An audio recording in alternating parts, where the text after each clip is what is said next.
కాపు రిజర్వేషన్లతో ఇతర వర్గాలకు ఎలాంటి అన్యాయమూ జరగదని ముఖ్యమంత్రి చంద్రబాబు స్పష్టం చేశారు. కాపుల్లో పేద వర్గాల అభ్యున్నతి కోసం రిజర్వేషన్లు కల్పిస్తామని హామీ ఇచ్చినట్లు తెలిపారు. మంజునాథ కమిషన్ నివేదిక అనంతరం నిర్ణయం తీసుకుంటామని అన్నారు.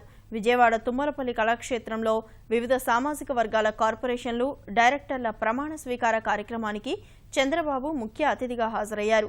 రాష్ట్ర కల్లుగీత, కృష్ణ బలిజపూసల కార్పొరేషన్ల చైర్మన్, డైరెక్టర్లు, మేదర కోఆపరేటివ్ ఫైనాన్స్ కార్పొరేషన్ చైర్మన్, డైరెక్టర్లు ప్రమాణ స్వీకారం చేశారు.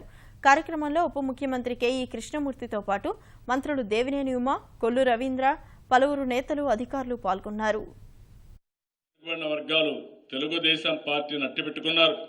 అలాంటి అట్టుపెట్టుకున్న వర్గాల్ని శాశ్వతంగా గౌరవించవలసిన అవసరం ఉంది. అదే మరి నేను ఎన్నికల్లో వచ్చినప్పుడు కాపులకు కూడా ఒక మాట చెప్పాను, మీలో కూడా వెనుకబడిన వర్గాలకి న్యాయం చేస్తానని. అయితే వెనుకబడిన వర్గాలకు రిజర్వేషన్లకి, కాపుల రిజర్వేషన్లకు సంబంధం లేదనే విషయం కూడా మీరు గుర్తుపెట్టుకోవాల్సిన అవసరం ఉంది. ఇందులో 0.5% కాదు, ఒక్క 0.0001% కూడా తగ్గడానికి వీలు లేదు. అది నా బాధ్యత. మీకెవ్వరికి అన్యాయం జరిగే పరిస్థితి రానేను. వాళ్ళది కూడా అధ్యయనం చేసిన తర్వాత అదనంగా రిజర్వేషన్లు వాళ్ళకి ఇప్పిస్తాం. రాజకీయ రిజర్వేషన్లో మీకు ఎలాంటి ఇబ్బంది ఉండదు. అక్కడ వాళ్ళకి రిజర్వేషన్స్ అవసరం లేదు.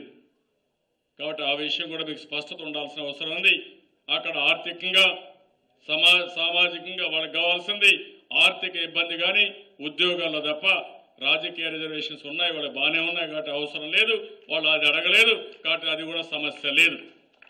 కానీ కొంతమంది పదే రిజర్వేషన్ల మీద నా మీద విమర్శించడమే కాకుండా వాళ్ళ వల్ల నేను చేస్తున్నానని కూడా ఎక్కువ చెప్పుకుంటున్నారు. మీ వల్ల నేను చేయలేదు.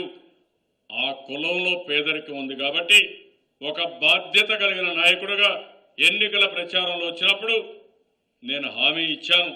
ఆ హామీకి నిలబెట్టుకుంటాను.